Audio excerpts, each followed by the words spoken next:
Good evening. Welcome everyone to the WPCA public hearing. Tonight is Tuesday, August 2nd. It is 7:01. And unless we have any proposed changes to the posted agenda, we will proceed with what we have. Seeing none, we have two items on tonight's agenda. The first is to consider, discuss, and act upon revising the sewer rate fees for the fiscal year 2022 to 2023.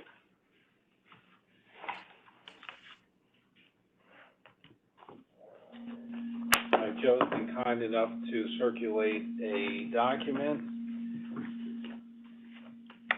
illustrating some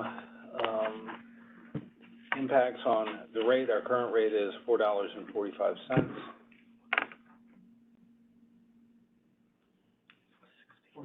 $4.60. Yeah, that was 2 years ago. 2021 rate. Yeah, Yeah. I got it. It's $4.60. Is there a motion? Motion to increase this year's rate? I'll make a motion for a 1% increase year over year. Is there a second? Second. Second. Discussion? I didn't hear that. What was the rate?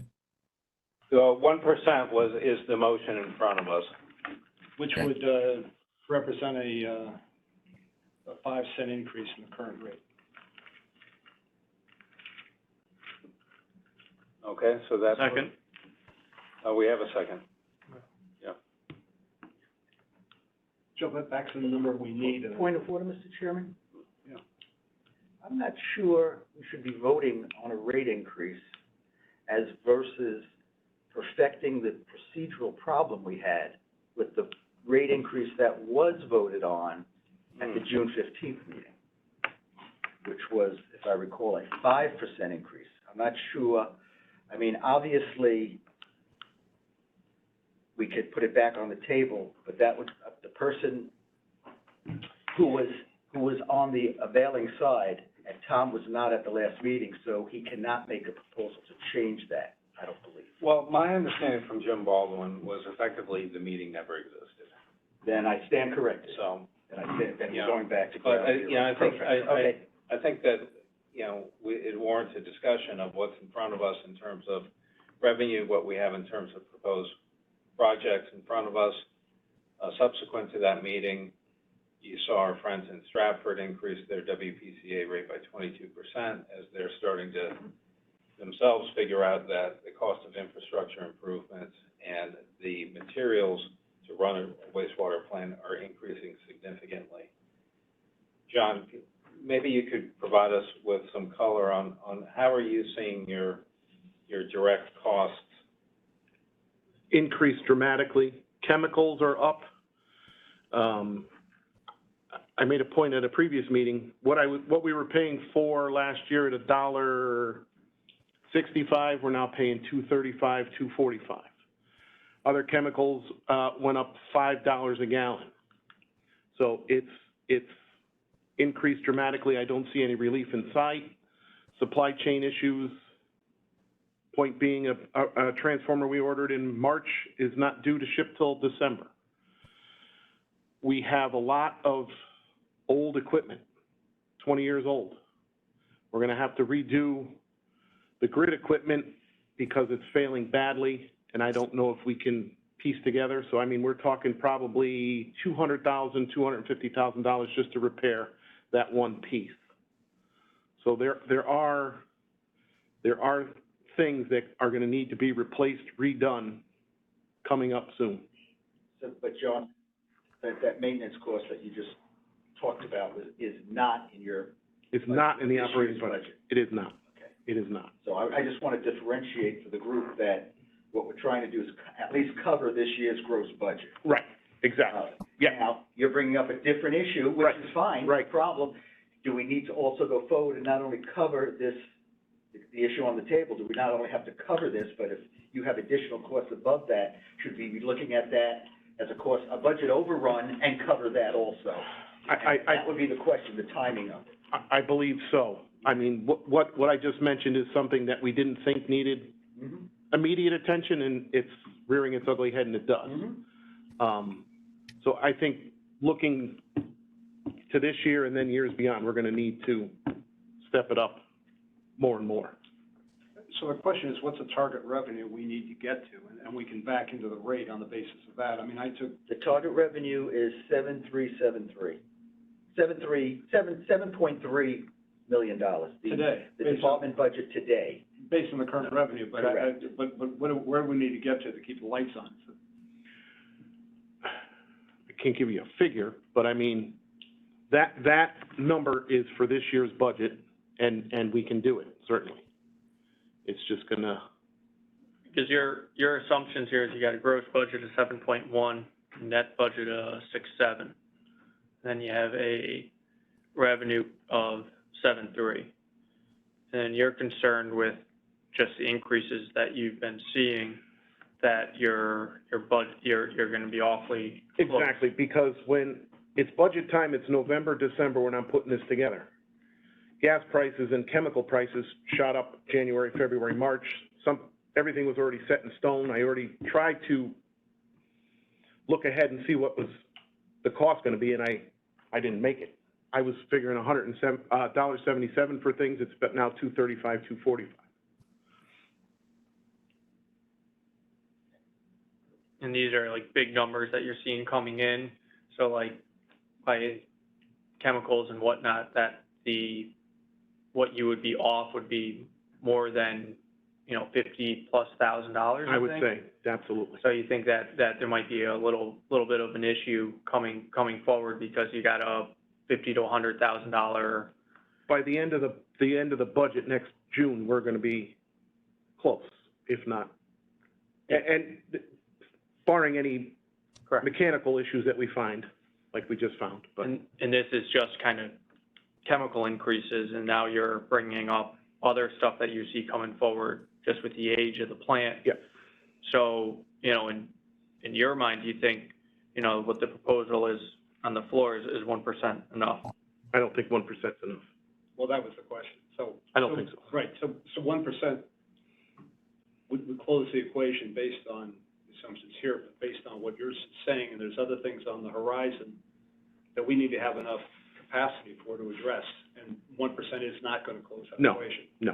All right, so, back to the question, what's the I took John's spreadsheet and just expanded it for my simple mind, but over here's the target, so what do you, and we,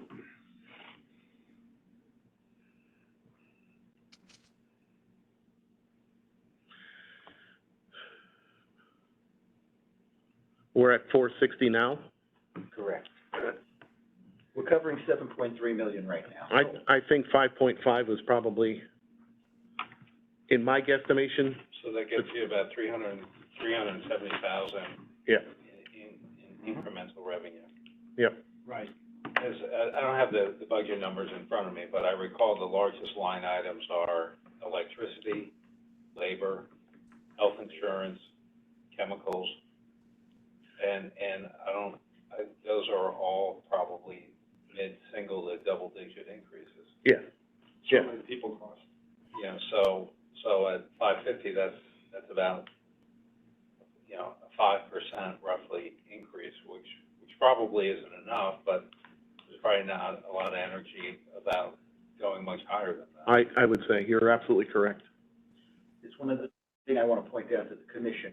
We did not get this year's QDS. Right, That's the volume side of the equation. right. So I used their estimate from 2 years ago, That's a good point. which has been pretty accurate. This year it's very accurate, so I'm not sure it's not a bad estimate. I'm just wanted to point out to everybody, it's not the latest data. That's the average usage. Yeah, the volume. Yeah, so we had a situation a few years ago where usage actually dropped. Yes. And so we had to bump up the rate more to make up for that. And, that's not real-time information that we get. It's owned and controlled, manipulated by a third party. So we may if there was a droppage in usage, we would have to revisit whatever the rate is. And then I will point out that if we go with a 5% or $4.85 rate, it generates an average bill of $509 versus the current average of $483. So we're talking about a $25 roughly annual for the average homeowner. Right. So that's not out of line. Yeah, I think that's fair. I don't think I'd bother finding that on my checkbook. Tell my kids they're not gonna have McDonald's for one night. You can tell them. You have them call me, I'll take it. Just have them cut back on usage. Yeah, good luck. Go outside, kid. All right, so in front of us, we have a 1% increase. Can we have a vote on that? All in favor? Seeing none, that's I withdraw my motion. no one in favor. Is there a, secondary motion? Yes. I would like to make a motion to propose a 5.5% year-over-year increase in the, rate. That would, increase us to $4.85. That's correct. Second. Comments, questions? Seeing none, I'll have a vote on that. All in favor? Aye. Aye. Aye, that's unanimous. Okay.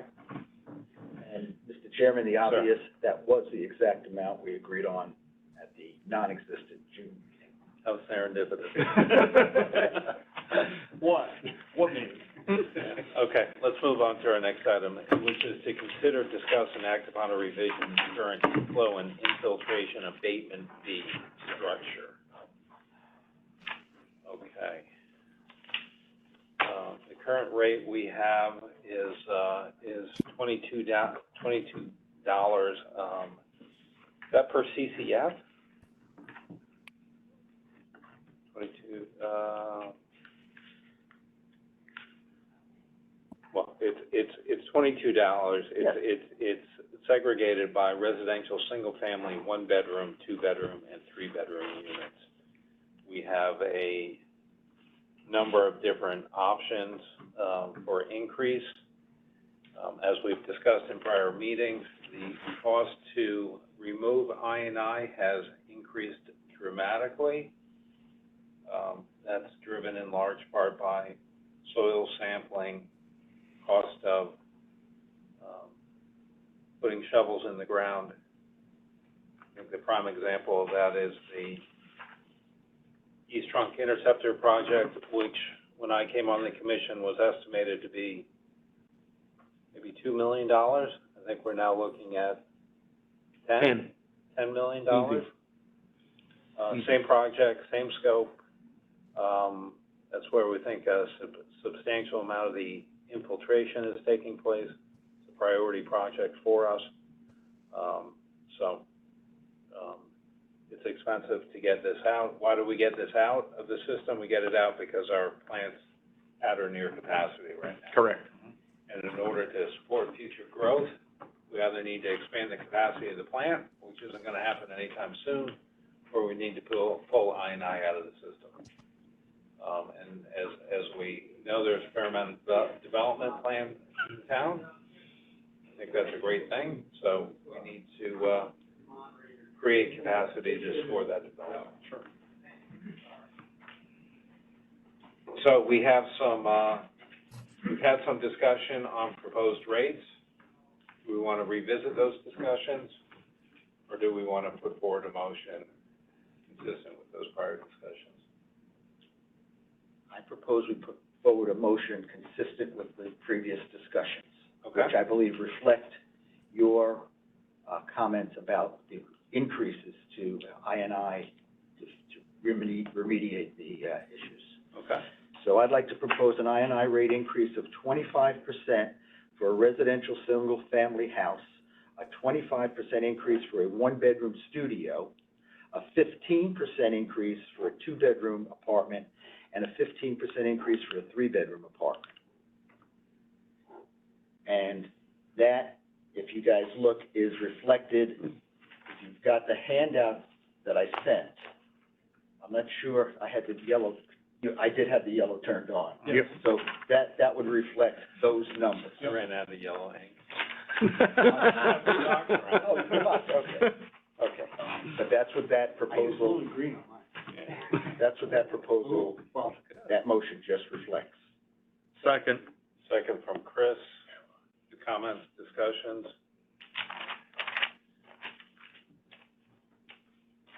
When would this be effective? Good question. I'd like to amend my motion, please. Please. I'd like to continue the motion with an effective date of August 15th, 2022.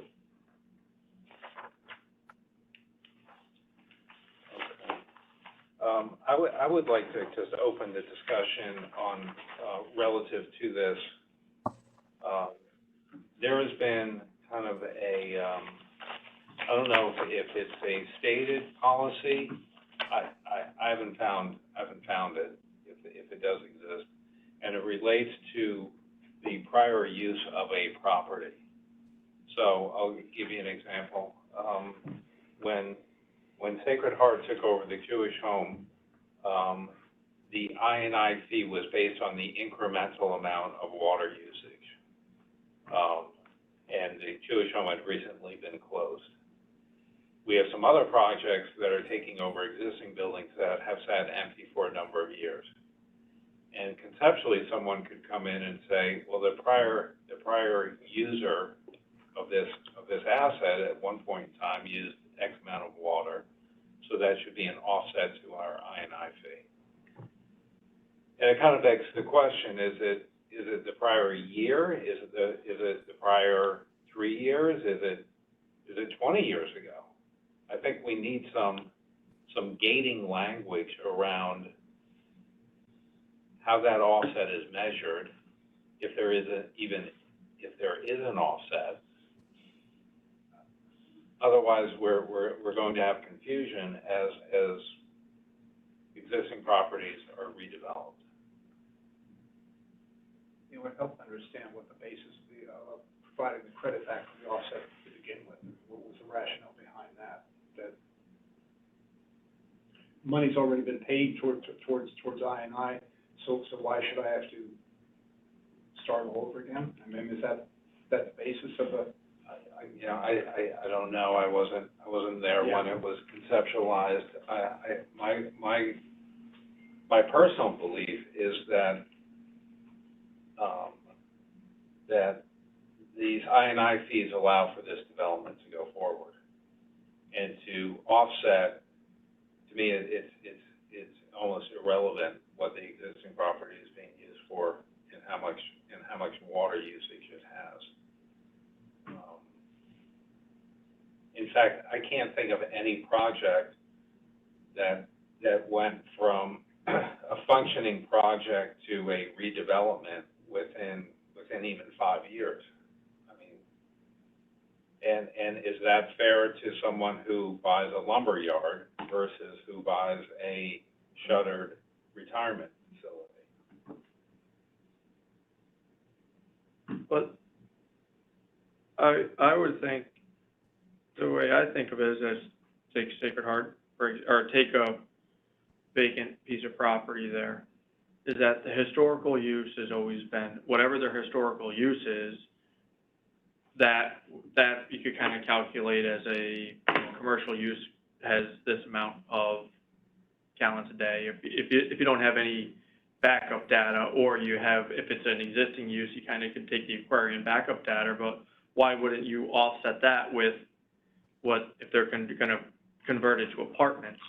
I don't think that would be fair for whoever it is converting it to take the full boat when that property already has a use of so many gallons per day, in my mind. Okay, so then the question is, well, what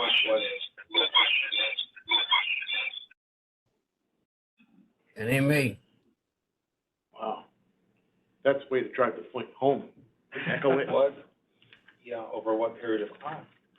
But just say if it was shuttered for 3-4 years, I would say, well, what's the historical use of the property? Yeah. And if it's the Jewish home, you could think you could kind of say, well, it's a commercial use at 40,000 square feet, you could have so many gallons per day, what's the increase that you have?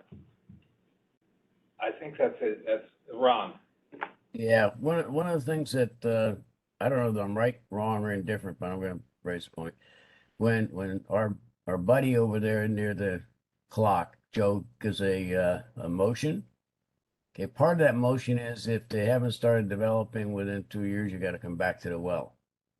Okay, shouldn't it be kind of the same thing here where if the INI, at the point that they determine that they're gonna do something there, if nothing's been done for a year, 2 years, whatever time period we want, then we have to use the current INI. But, That makes sense. but if you're just gonna use the same use of what the building is, you're not gonna make them pay an INI. Correct? well, from a practical perspective, all new development is residential within the for the time being. So you have a developer who like, you have Cinto buying a lumber yard, and I don't know if they used water for I don't think they used any water. I mean, the thing's been shuttered for 20 years. But he might come in and say, well, 20 years ago, we used X amount of water. And then we have a Reef Road medical office building that's effectively has been empty for the last, 5 to 10 years. That's right. Do they come back and say, because we had a bunch of dental practices in here that used a lot of water, then our INI fee should be quite a bit less? But if a medical went into Reef Road without apartments, you wouldn't charge them an INI, would you? For their, even though they haven't been using water for 10 years, if they went in as another medical now, you wouldn't say, well, wait a second, now we're gonna charge you an INI because you're starting up. No, we would, Yeah. we would base it based on. Yeah, if a restaurant, No. I mean, you're using the medical building, but if a brand new restaurant is going in, they'll estimate their water usage. No, but, no, like the Reef Road here, 325 325 Reef Road, that was always a medical office. Right. If they've been shuttered for a couple of years, if another person came in, they don't need to come to the sewer department and say, well, they're already hooked up, all they have to do is just turn the faucets on. You're not gonna charge them an INI. Yeah, we did, didn't we? No, I know, but I'm just saying, like, another medical use, not a residential conversion. Somebody just buys the building and, Correct. yeah, correct, Correct. You wouldn't charge them an INI yeah, fee for that, yeah. so why Well, would there's no it, development, if it's existing, an Okay. existing building, They're not reconnecting to the sewer line. they're already connected, I think that's where the line, they're reconnecting to the sewer line, aren't they? In the instance of 325 medical building, which remained a medical building, Correct. just different owners, there'd not be anything, they wouldn't even come to us. Correct. But if it's a medical building and it's turning into residential or it's turning into a restaurant, I would think they'd come to us, because there's sort of a technical, they have to re-hook up to the sewer system. they don't have to re-hook up, but they have to, it's a change of use. Physically, But- I'm using hypothetical. I don't know. Yeah, Sheila can't pick that up on her, but theoretically, hypothetically, But they always have, they can come to us. but they always have that historical medical use. We've always, they've had the historical, and we've given them an offset if they, if the restaurant's gonna use 1,000 gallons and the medical used to use 500, we'd only charge them 500. I think that's Mark's point. That is my point too, but I wouldn't Okay. charge them 1,000. Okay. I'm saying that, I'm just saying, there needs to be some Definition timeline. around it. There needs to be, the old Exide battery plant, can they come back and say, 20 years ago, we used that amount of water? Right now, Yeah. there's no clarity on it, so we But- need to tighten this up. but if there's a building there, right, in my mind, if there's a building there, even though it's been vacant for 5-10 years, they're not gonna have to come to this, if it's just take Reef Road, the Reef Road medical office there. Say that's been vacant for 10 years. Yeah. If another medical office comes in there, they don't have to come to us and say, oh yeah, we've been vacant for 10 years, we're gonna start putting into your sewer again. Do we have to pay an INI? Correct. Well, it's At this case moment, by that's the case. correct statement. But you Yeah. might have to look at that, because Yeah. this building closes for 5 years. Well, in that neighborhood, 8 houses that had an elderly couple in there have moved. Now there's 8 families in there with 4 kids. So now Yeah. the line capacity has increased, and now you're coming back in to say, okay, I'm putting this in, and historically we've used this much, so give me an offset. Well, other things have changed in that line as well. But that's Chris's I point. think it, Do you I think it has ends up to come be a you? case by case. Case by Well- case to me means like the example you're giving on Reef Road. I had a lawyer that was in that building. Well, yeah, right. They moved out like about 5-6 years ago or whatever. But the bottom line is that, that they're gonna put up 3 buildings there, not one. That's what my understanding. So, you can't just use the old to go to the new because changes are made. And John is right. The flows are gonna be different because there's a lot of activity from a development point of view. So I think that, we have to look at each case as it's coming through here and say, okay, well, it's just not gonna be a cut and dry, switch over to this new one. I think you have to look at the flows and you have to, do the due diligence like we always do. Well, I think Chris's point is if they don't change the use and they just, a different bunch of people are moving in, they don't come to us. Yeah, I think that's the That's fair. norm or whatever. I think Mark's Yeah, that's talking about fair. a different point. But if they don't come to us now and they could just hook up, why wouldn't we also? Hold on a second. If they don't come to us now for an existing use, There's no fee. If they don't come to us. there's no fee. So But they then go why, up there. but then why aren't we including that historical use in their taking it out of their full usage in the I and I? That I didn't- Offset. I don't understand. That I didn't understand. Like like you say, if the medical office, they use 100 gallons a day Right. for just given numbers, just 100 gallons a day. Now all of a sudden they're proposing 10 units. They're gonna use 200 gallons a day. Yeah. For gallon use, Yeah. okay? Yeah. I would think that we would charge them only on 100. We would take out, They're not coming to us at all. if they change the use Yeah, to yeah. a residential. So what? If they changed the use, but they didn't hook, the pipe was there, they didn't hook up, they didn't do anything. No. But they did come to us. They are, because they are coming to us on Reef Road. To me, it doesn't matter if they're changing the hookup. They're putting more of a burden on the system, and we're asking them to pay for that. I think we all agree with that. Absolutely. Okay.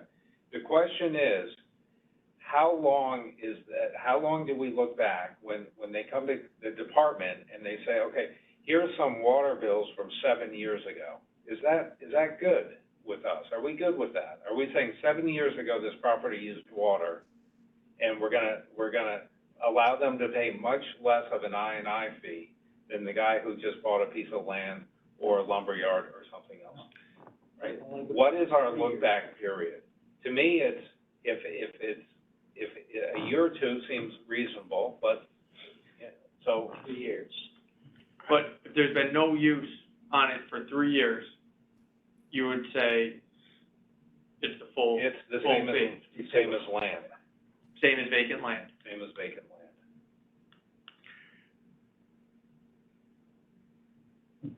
And see, I think you should go, if there's no use on it in 3 years, if they don't have any documentation or that, or it should just be calculated just like how we're average calculating as a commercial building, they average this amount, that's what it is.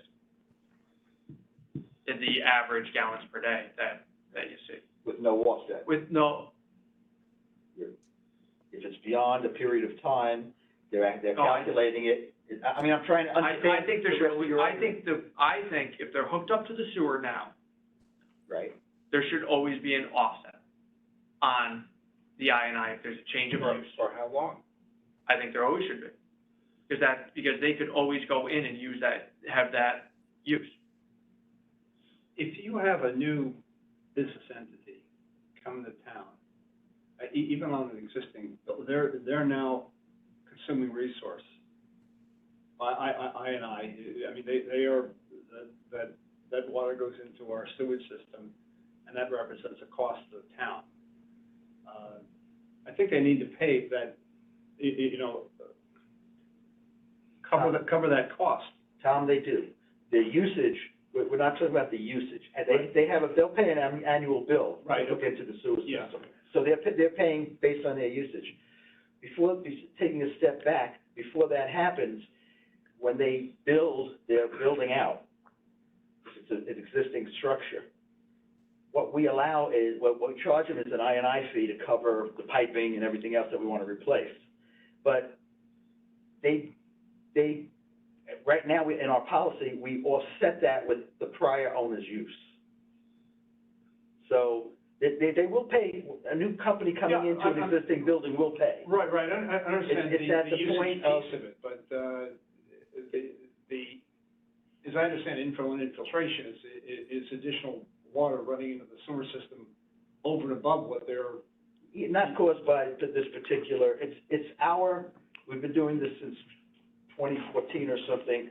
We're replacing the pipes because of I&I, Okay. okay? All right. So we're not gonna replace necessarily the pipe in front of their building, I&I. We Okay. might be replacing a pipe on Rooster River. Okay. It's just a whole study we've done around the town, and we're replacing old pipes around the town. And the way we're funding it is with people coming in with new development. All right, okay, so. Mark's point is those people with new development, when they wanna hook up, Yeah, we let them offset if it's an existing, if there was a previous okay, structure there or a previous use there. We take that previous use and subtract it from their I&I, their initial fee. It's a one-time fee. Yeah, So even that's if what the Mark's whole talking about. even if the whole thing changes, I'll tell you the most egregious example was Sacred Heart taking over the GE property. GE had a hotel on the property. Hotel used a lot of water, right? They have water bills to substantiate how much that property uses. They come in and they use that as an offset to their I&I fee. They use the building for a much different use. okay. Right? That's a home run for Sacred Heart. I thought that I&I was another flavor of usage, but what you're telling me is it's additional infrastructure to address. It's a project over here on the side All that right. we fund. Okay, I got Think it. of it that way. All right. But Mark, just take that, Sacred Heart issue that you just brought up.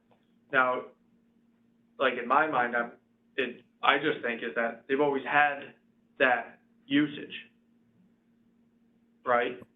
So why wouldn't they, or they've always had that allotment or usage?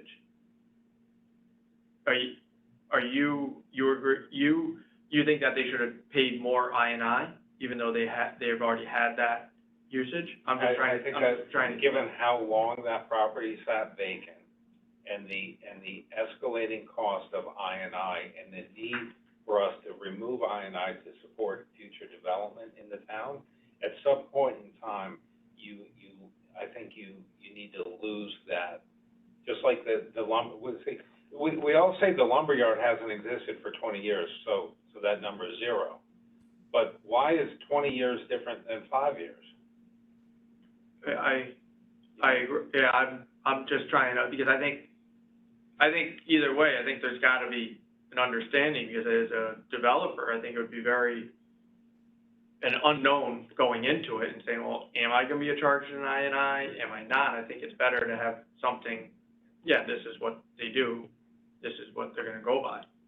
So I think we should have something, but You know, line like sand here. like you're saying is that, yeah, for the lumber yard, I would feel is that, I'm sure we could pull up, I'm sure they have, usages for lumber yard. I think the lumber yard might be actually a little tough, but to figure out. I'm not even sure how reliable this data is. But we have it for residential use, right? We have it For bathrooms, you have. Residential use is pretty easy, but when you say, like the Jewish home water bills from 4 years ago, He's talking about the data now. He's moved to the Now, data part of data. it. Is that accurate? I mean, we're making, these decisions are in the hundreds of thousands of dollars. Yeah, And we're looking at a aquarium bill from like 4 or 5 years ago, and I don't know if it covers that whole property or if it covers, I don't know what it covers. yeah, I understand that. But where what would you propose? You know, to me, my kind of intuitive thought, and I don't have a hard, come in here with an agenda on this, except I like policy, and I like things kind of neat and clean, so that when somebody comes into the office and they say, okay, we're paying an I&I fee, and here's our offset, that we have some structure around that. Agreed. I seem to, you know, it feels to me like if something's sat empty for 3 years, then that's effectively a vacant piece of property.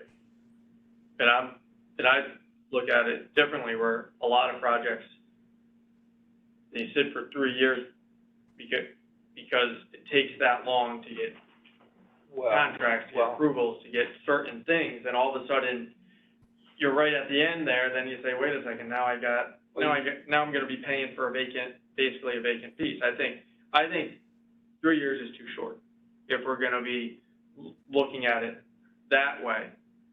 I think 3 years is too short, but are you gonna go back to say, well, if it's 3 years, then give me your usage, Aquarian usage, or how are you gonna classify their usage? Yeah, so that's a really important point. Let me say two things. At any point in time, you can pay and pull permits. You know, we make a lot of approvals that never get exercised. But to me, it's not so much, it's that use period that we're talking about. So to me, it would be like the average of maybe the average of the last 5 years from the date of pulling the permits. You know, it's something measurable where we think we can get decent data on that. And I agree, I think, 3 years to get a development off the ground is tight. But I think anything more than like 5 years we're dealing with soft data and, So, looking at the data issue, there is that when a development comes into a new piece of property, whatever, and they're saying, well, we got 20,000 square feet of commercial, 20,000 square feet of industrial, and 20,000 square feet of residential. You could calculate each usage and say, this is what we're estimating we're gonna use. yeah. And then we're gonna give our I&I fee on a new piece of property on that estimate. Yeah. So why wouldn't we use the same estimate on don't take out the data and say, we're not gonna go by Aquarian bills, we're gonna go by the estimates of what you're doing. Because then, I mean, can you imagine a discussion around what the Jewish Home for the Elderly, what it actually was, and. Yes, understood I that. mean, that would be. But if they don't have the data, I think it's gotta be grounded in data or it's zero. but the data that you're using is all the estimates if it's a vacant piece of property, correct? Now, if it's vacant, it's easy. I mean, the offset's zero. If someone's taking over an existing property and they can show, data for the last 5 years and the department can get comfortable with it, then we take, I don't know, the average or the total, some algorithm based on that data. But right now, we don't seem to have meets and bounds around that. It makes me uncomfortable. And I'm just saying, if you're gonna take an average, just say if you go back 5 years, and we'll say we'll take an average of 5 years. If it's at vacant for 2 years, are we gonna be using that vacant data? Yeah. Yeah, well, this is a number that we could change, but I think, you're saying 3 years is not enough, or is 3 years inadequate. You're comfortable with 5 years, because I guess I'm the same point. At some point in time, the idea of getting a credit offset on your I&I one-time fee, it should go away. But then okay, and then, but you're gonna do this if it's a change of use. Are you proposing this for more of a change of use if it goes from Yeah, I mean, if somebody has, medical to residential, like what we've been seeing? Or are you proposing it for anything? that's what I wrote. You're discussing two different, if the usage changes, there shouldn't be an offset.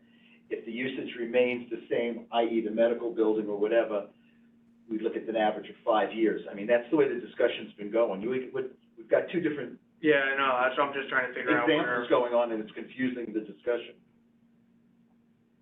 let's just say if the usage changes. I would say that if they're coming to us for approval, so if it falls within the confines of the need to come to us, so if somebody buys Cintas office building. Yep. And they're running, they don't need to come to us. Correct. There's no change. If there's a need to come to us, Okay. then we have a policy around the I and I, Right. whether it's single family or, And the need to come to us would be a change of use, basically, is what I'm thinking. change of use or incremental, I should go back and read the policy. In fact, I might have. The policy is, any property that increases its development over its existing status, resulting in an increased effluent discharge to the sanitary system, and when such discharge is over and above the existing discharge, the property will be subject to all or part of the following requirements: flow analysis, I and I abatement fees. So I think that's pretty clear. It just doesn't say, it doesn't get into this. Where is the offset in that policy? It's not, I haven't. Why are we doing this offset? I guess is the next question. I didn't hear that. Well, that's what I began with. I haven't been able to find it, so So the question is, it's too new? Yeah, you're in the plant, so we don't, what started the offset? I don't know, but there's a course of conduct of us doing it. So Right. I would like to We'd have clean to- up what we right. do. We'd have to add to the policy, Yes. because the policy is silent on that offset right now. But history tells us we've been doing it. So if you take that same, if you have to come, that same, what? Increases its development over its existing status, resulting in an increased discharge. So an increase in development would be adding square footage, is that correct? And now it Or could be, anything. you're increasing the discharge. But to say increasing the discharge, that means you have to have a base number. Correct. Yeah. Well, what's the base number on some of these things? If we're saying the Thorpe property, the lumberyard property, there was no baseline. I wouldn't think that the Cinto couldn't come in with a baseline. Yeah, I'm sure he'd say there used to be a bathroom in the lumberyard, and But you I'll can't- get some offset, save a few bucks, but. But if I read that, I would think I'm not talking about conversions now or the residential that you don't have to come to the sewer department if you're just gonna change a use or just it went from medical I to think it's pretty clear, right? You're increasing discharge. increasing discharge. Okay. And It makes sense. If you're increasing discharge, well, no, because we're picking up on usage. Never mind. okay, so if you're, then what you're looking at is if you're increasing discharge, you're gonna have to come to us. And then you're gonna be based an I&I fee on that increase? Increased discharge will trigger a review. I mean, I think that's what they're saying. And on the basis that review, that there could be incremental charges because of. But on that increase in discharge, they're gonna be charged an incremental I&I fee, based on the. In all likelihood. Okay.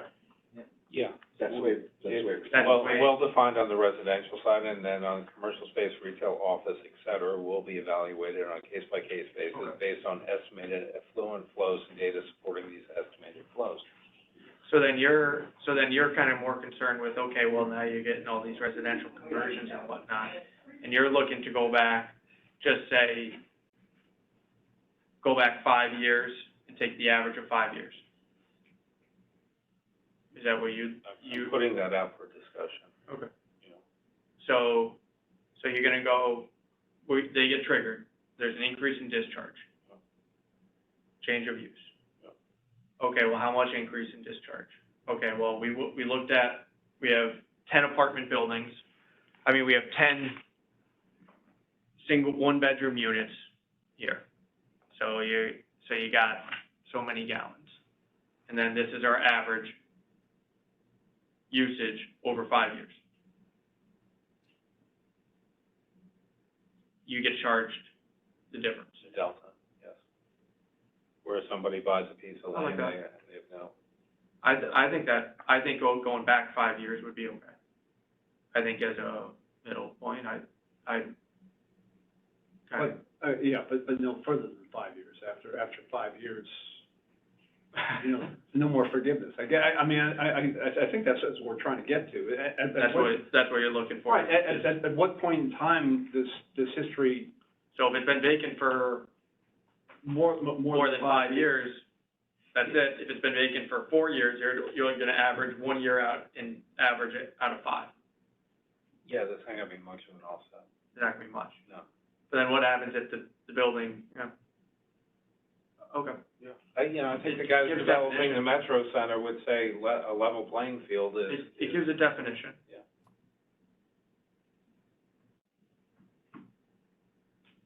So, I'll put out a motion. No? Can't? No. How? not on the agenda. My motion is still open. Yeah. Oh, sorry. Mark? I'm sorry. Sort of waylaid it a bit with this discussion, but this discussion didn't happen.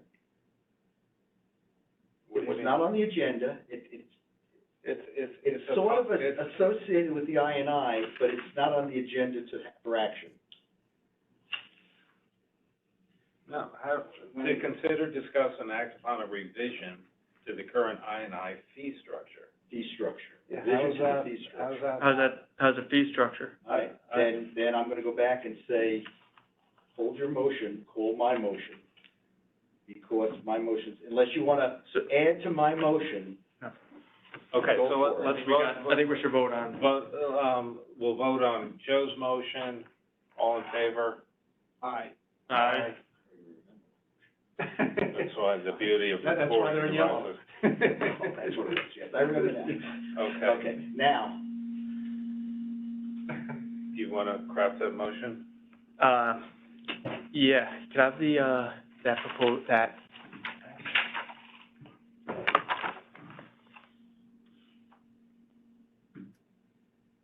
So, the inflow and infiltration I&I abatement policy definition and rate structure. So I would put a motion out there, to amend the definition and rate structure for I&I.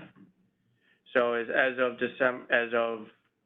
August 15th. August 15th, 2022, any property that increases its development over its existing status resulting in an increased effluent discharge to the sanitary sewer system, and when such discharge is over and above the existing discharge, the property will be subject to all or part of the following requirements. I would like to add in there, Amend the current policy as follows. amend the current policy that the difference would be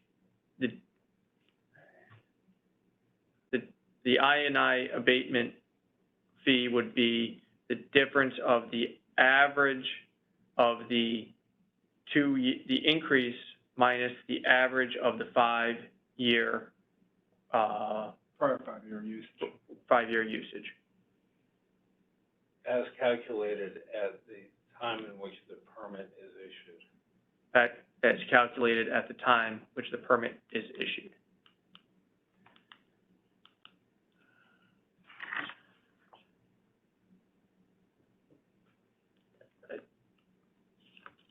Is there a second? I'm, No, you should I write this out? I don't feel comfortable take a doing minute, that yeah, here, take a so.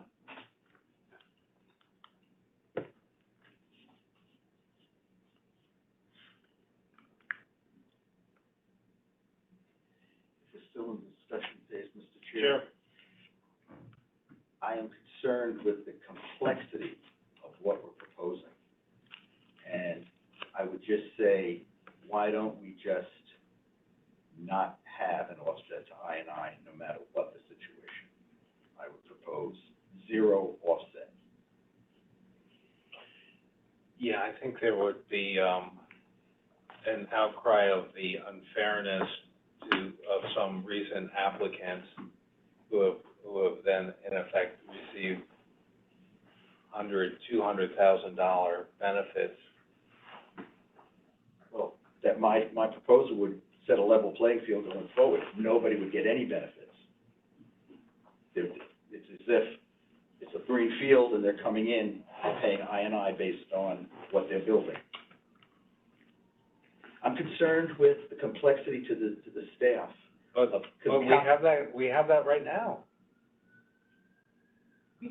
We just had it with the Sacred Heart Aquarium bills over the last couple of years, and I mean, we have it right now. But we don't audit it. I mean, Well, I think we should. We're gonna have it on the Reef Road developments. We're gonna need some substantiation of the water usage. didn't Reef Road already pull their permits? 325 did, because the buildings are up. 325, Did 341 pull yet? Yeah. Yeah. So what did they use for an offset to the I&I? Did they use an offset to the I&I? Did they use an offset in their calculation? No. I don't remember them using an offset. I don't know about that. Yeah, I don't either. I don't know, to me, look, that's where I would like to be, but I think that, this is kind of a segue into that, and I think frankly that, the 5-year period is gonna zero out a lot of these developments in terms of what that offset is. Certainly the ones that have been vacant for a couple of years, when you use 5 as the denominator, Yeah. absolutely. So, John Clancy, I got a question. When someone comes in, do you have a residential rate fee for the I&I? How do you do that? Because the commercial, it's on a case-by-case basis you have, but then residential, you have a certain rate. Yep, there's a certain rate. Or there's a formula. We have the composition of what the development is, right? So that's the formula. Studios, right? So we're gonna take out the formula. No, we keep the formula. We're just saying what the offset is for the existing use. We define existing use. So, I think that's the way to go with the motion. but if you look at this, here, Mark, I'm just trying to see, when you look at here, and then it says the I&I abatement fees based on the following. So I would think that the motion should add on to the I&I abatement fees based on the following. Well, I mean, this is gonna change with what's already been approved today. But then the I&I fee would be calculated as the difference between the average 5 years usage minus the proposed increase. I'm a big fan in just keeping it as simple as possible. What we're saying here is the increased effluent discharge. I think we just need to define increased.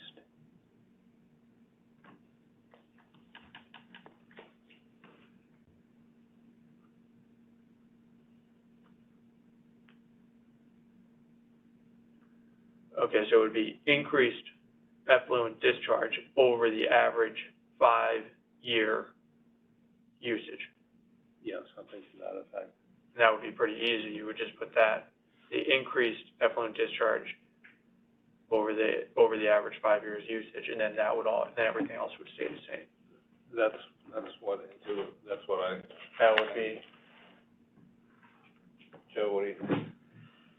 I don't like, I see where you're putting it. I don't like where it comes down here where it says, commercial space will be evaluated. That's sort of a that separate. should go out. Yeah, that's. But would it be worth tabling this and trying to put something No, I think we need to together, have or it just have it I as? think we need to have it as part of the public hearing. This is our 3rd attempt at this. Okay. I'm not going for 4. I was reluctant to bring it up, but I you know, for those who are gonna be on this commission for the next 5, 10 years, I want them to have some clarity. I think this would give it clarity.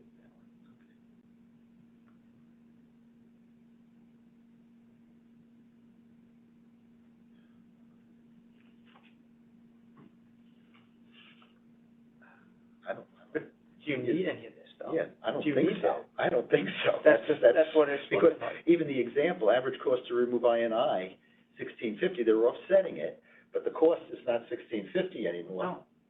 But This is based all- on any, So this is, The yeah, top this of is it's an older okay. policy. Oh, This, it's yeah, got different numbers down here? well, so this whole memo needs to be Right. revised. Right. But I'm saying, why do you need, Why do you need to show a calculation, I think is Chris's point. Right. And it's a good point. because I if it's, You're looking for the theoretical. if it's a new, Not- if it's a vacant piece of property and they're connecting into the sewer, they would be charged residential, single family. Right. No offset.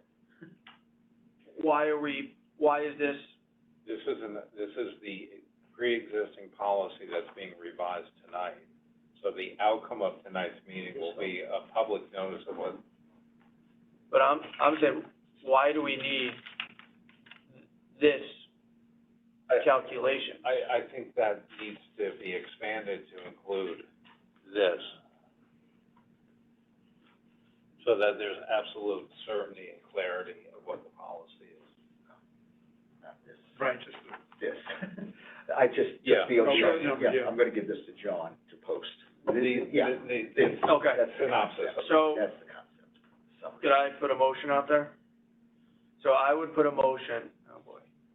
You did, now you want to amend your. I would like to amend my motion, is that on the town inflow and infiltration IMI abatement policy definition and rate structure, that we would insert, first paragraph reading, as of August 15th, 2022, any property that increases its development over its existing status, resulting in an increased in effluent discharge minus the average 5-year usage to the sanitary sewer system, and when such discharge is over and above existing discharge, property will be subject all or part of the following requirements.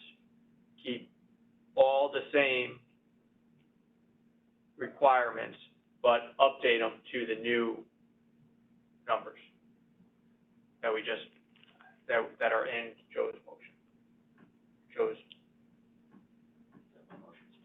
Chris, when you said minus, I'm sorry, that was confusing for my simple mind. Can you So it would be play the- that back again? So it would be, as of, that increases its development over its existing status, resulting in an increased effluent discharge Right, minus, effluent I would discharge say- to the sanitary sewer system when such, hang on.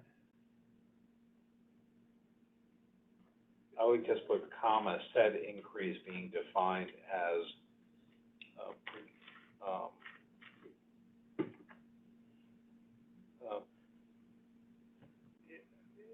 strike the minus, No. because we're doing two different things there. First, you're defining what will trigger the review, and then same sentence, you're kind of explaining what the math is gonna be. Okay. I think, Yeah, I'm open to, I could withdraw my motion and I'm just trying to get something that's easier. And I hate to say it, my brain does I not would work say that just way. after increase,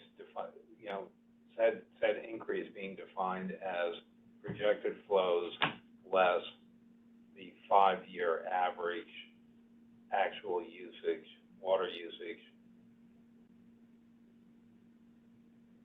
at said property. So what was that? Said increase being defined as, Projected water usage. but it's average 5-year, average water usage, average 5-year water usage. Defining alpha, This two sides. Oh, yes, yes. so.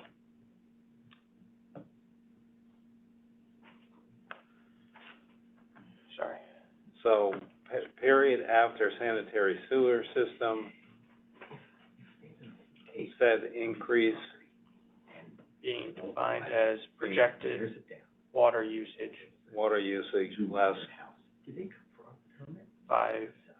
five-year average. Or is it five-year the average Foundation and the connection, did you know? Usage. usage Do you know? I don't, as of I would think, my understanding was they wouldn't have to come.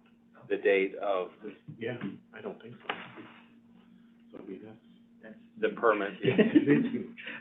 We're not even addressing that. Okay. Strike and, next sentence beginning with when such discharge is over and above the existing discharge, the property will be subject to all or part of the following requirements.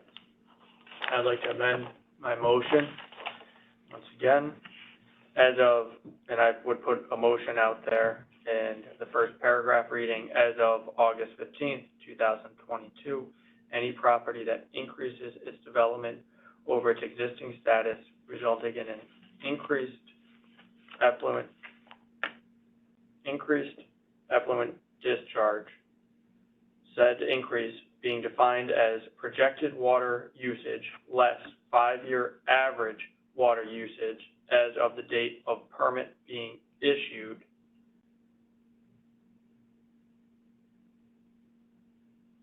when such discharge, comma, or period, when such discharge is over and above existing discharge, the property will be subject to all or part of the following requirements.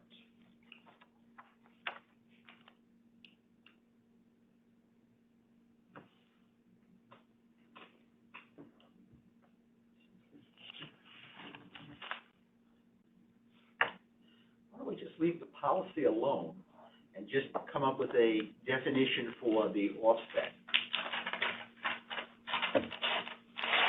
Leave the definition of the development. But we don't have that offset in the policy.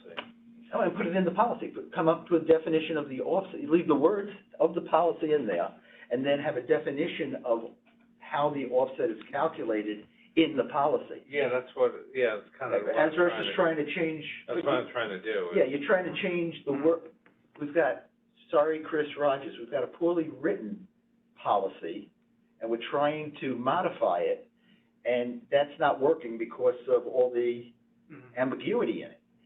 If we just leave those words in there, a development that's extending the property is able to offset versus a definition now of the offset of I&I expenditure. So the motion would be along the lines of, modify existing policy to create an Add a offset for a 5-year. To add a definition for the offset, which will be to, And then leave it to John Bodie to come up with that actual wording in the policy. Okay, well, now that we're in a public meeting, I just have a question then, because we have to post whatever we come up with, rates-wise and everything, to the town clerk within 2 days, from what I was told by Mr. Town Attorney Baldwin. And we just gotta get it out quickly. All right, so we're talking about a modification to the policy. Modification of the policy. Adding a definition for the offset of I&I is what we're trying to do here. And then yours works, and then your wording works. That's Right, what it is. so the policy is good insofar it speaks to what will trigger a charge. What will trigger the charge, and that also identifies the, an offset in that policy. Right, and so you're saying, let's just add a definition of an offset. That's exactly right, which is what you're trying to do, I think, at the end of the day. Addendum, right? Excuse me? Yeah, it's just like an addendum, yeah. In a Another sense, yeah. paragraph, or Everything would fit. even putting a little asterisk next to the word I offset. agree, we need a bullet point to get into the minutes to Right. get posted, and then we can incorporate that bullet point into the policy. Right. But wouldn't Exactly. wouldn't this bullet point just go right below the I&I abatement fee based on the following criteria? And wouldn't you just put that policy down there? You need I&I abatement fees based on the following criteria, and the word offset, definition of offset, and using your, whatever you did, the average 5-year, would be that bullet point. We're changing the definition of the offset to the I&I abatement fees, is what we're trying to do here. Offset equals projected flows minus previous 5-year water usage. No. The offset only equals how we're defining what we're gonna subtract. The first part of it is okay.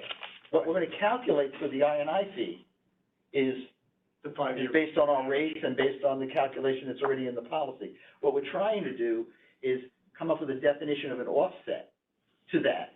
They'll be responsible for the rate based on the calculation that's in here. Right.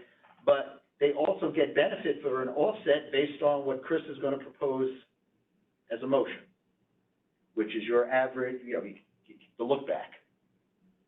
And that will be the net abatement. That's the net charge. To me, it seems simple. Yeah, so you would define the offset as a 5-year average, which would be then calculated as a credit to be applied against The I&I fee, that we're. Correct. the I&I abatement fee. Yeah. All you need to do is define an offset. That's what we don't have in this policy, is the offset. We got the calculation of how to do it. Yeah. But we're now changing the offset. Yeah. And that will accomplish what you're trying to do, I think, Mark, which is What I'm trying to do for you. for us, for the town, Clarity. right? I mean, So when I read this, you're talking about the offset is the discharge is over and above the existing discharge.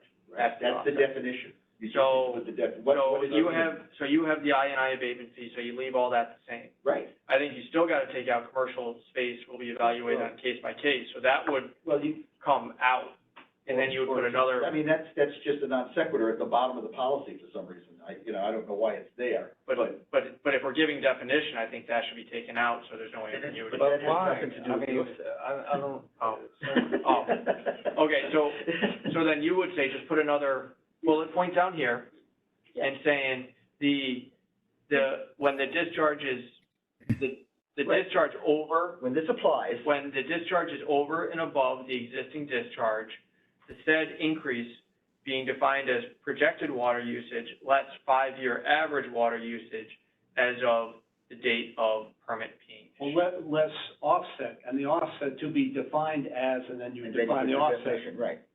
The I&I abatement fee is, the abatement fee is the gross number, so that all stays in there based Mhm. on our new rates. And then, if they're eligible for the offset, then you put the definition, if it's over and above, then they calculate the offset by, whatever you 5-year said, average. 5-year average of the previous owner's usage or something, whatever you said. Yeah. So we're gonna basically add to the policy. Right now, the only thing in this policy is how to calculate the gross number, what they owe us. There's nothing in here showing how to calculate the offset. And Okay, therefore, so, so when did it ever happen that we started offsetting? I mean, that's I withdraw different issue. my first motion. Okay. I am going to put a motion out there to add to the inflow and infiltration I&I abatement policy definition and rate sketch structure, keeping all the same, adding another bullet point down to the bottom, saying if over and above discharge, then said offset would be calculated as the increase being defined as projected water usage less 5-year average water usage as of the date of permit being issued. Chris, you're making this more complicated than it needs to be. Yeah. I don't think this is not, can I? Withdraw. I withdraw my emotion. Okay, Withdraw my emotion. let's try it. One Try that. 12-minute mark. I'm is sorry. when we finally. Yeah, sorry, Just, how about offset to be defined as 5-year average, and then applied against the charge calculated above? Right, or I as, think you need to put a little, it's your motion, but I think you need to put a little bit more in it. The offset is to be calculated by using the previous owner's 5-year usage. Okay. Or something to that effect. Yeah. You gotta get the previous in there, right, okay, so so. offset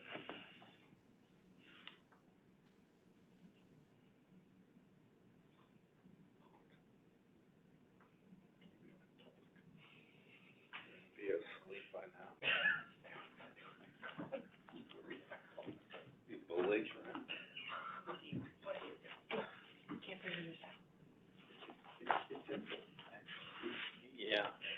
Look, if we all walked away and spent 5 minutes. Yeah, all by ourselves. I'd say, just kind of wrapped up in it. I have a strong feeling about Tom coming out on this at the 1:12 mark. Okay. How about this? And just say, offset to be defined as a credit calculated on the basis of the, prior owner's 5-year average usage. That work? I would just say instead of owner, it could be the same owner, that it would be prior property use. Okay, prior property. use instead of owner. Okay, yeah, prior user's 5-year average. Or prior property user? Yeah, it could very well be the same user, it's, Offset to be defined as a credit calculated on the basis of the prior user's 5-year average usage.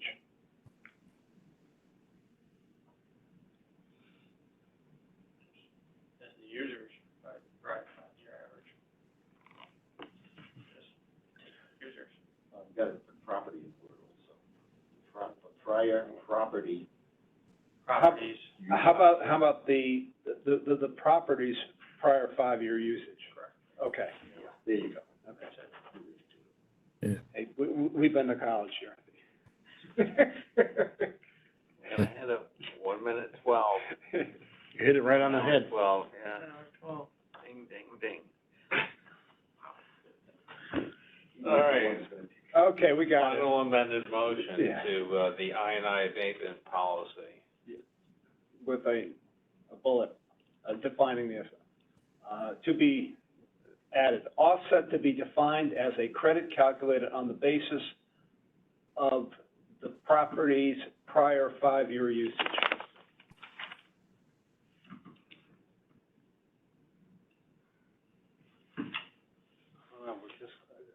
I want, there's no one who wants to be done with this more than I do, being the guy who brought it up, but offset's not mentioned anywhere prior to this.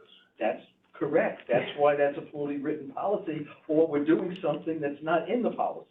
That's the problem. We're trying to modify something that we're doing, but it's not in the policy.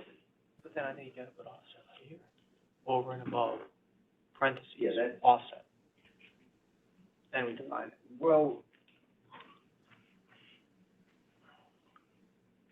the way it was worded, I would say the applicant is entitled to an offset calculated as, and then leave it. Okay. Okay.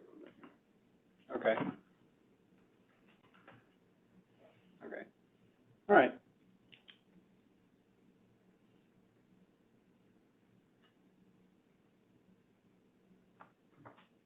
Thank you, Tom. Let it rip. Okay. The applicant is entitled to an offset to be defined as a credit calculated on the basis of the property's prior 5-year average usage. Against the calculated I&I. No, we're using the word offset. Don't Okay. complicate it. Yeah. It is the offset Right. against that calculation, but that calculation's in Right, we got the calculation now. Okay. the calculation's in there. That's what is actually in the policy. What's not in the policy is what we actually the actual practice. We're giving them an offset. It's not defined in that policy. All right. So now we're defining it. Second. All in favor? Okay. Okay. Motion to, Can I just, yes, please. Who's, that talks about old property. who's taking the minutes on this? Sheila. Sheila. Okay, you got God this? bless you, Sheila. Good luck, Sheila. Good luck. I got it. Shall I do a dramatic reading once more? Can't hurt. This policy refers to all property.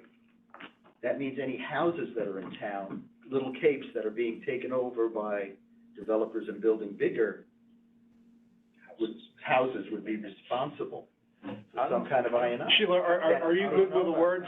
Because Look at the words. Any property. I mean, that's why it's, so, But you're not, because it's single-family residential. got it.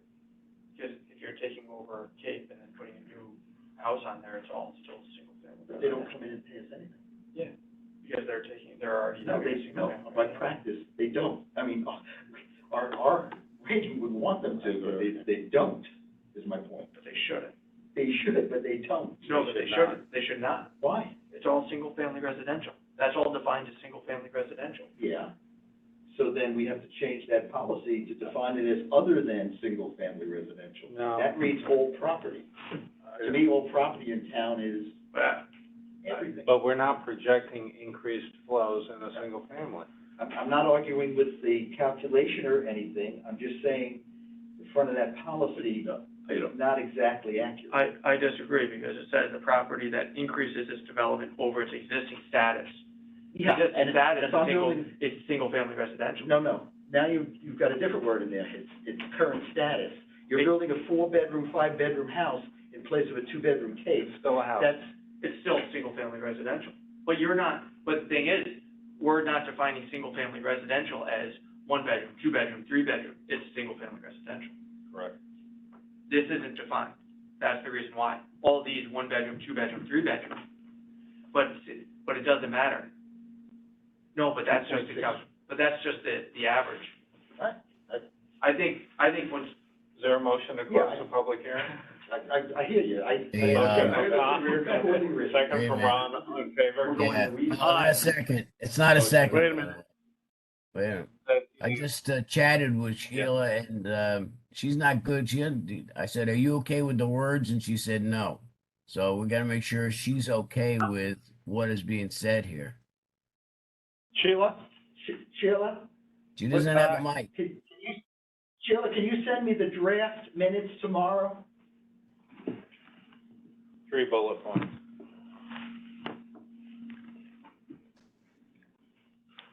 Sheila, on mute, can we talk to her? Sheila? Ron's talking to her, how come we can't? Sheila will send to Joe. We'll send to Joe. Sheila will send to Joe. That we're, She'll send Public you the minutes. I'll put this out in an email to everybody, just so we got it. It's taking a while. all right. Yeah, okay, so, He didn't second the motion, I don't think, so. oh, I think who you have to- seconded the motion to close? I'll second. Okay, Chris, second, all in favor? Aye. Your opportunity, Ron. Yeah. thank you. Thanks, Sheila. See everyone in a few weeks.